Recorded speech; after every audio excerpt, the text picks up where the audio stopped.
So this week, Aaron wants to know, Professor Wolters, do you get any kind of conflict of interest arising from what you teach versus what your administration kind of expects from you to kind of advance the college's financial goals?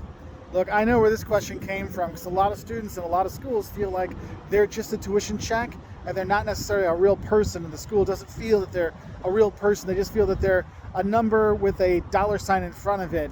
And one thing I gotta say is where I've taught, I have never been pressured to focus on the college's financial gain over what's right for my students. And that's one thing I'm very happy, very proud of all the places I worked at is students came first. So that's an awesome thing to think about. But I know some people don't feel that that's that way, but I have never had that conflict of interest. I've always been able to focus on my students, which is really good. I will say though, I have been on committees when it comes to kind of approving new classes, and we have to think, will this class get enough students that will actually pay for the professor and the classroom space that we would need? Because there's only going to be 5 or 6 students sign up for it.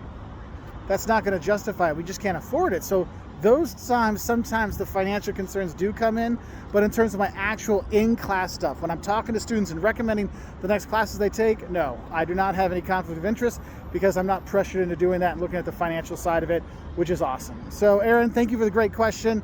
I'm sorry if you feel like you're a tuition check sometimes. Just know for some professors, you're always a person. You're not a dollar sign, okay?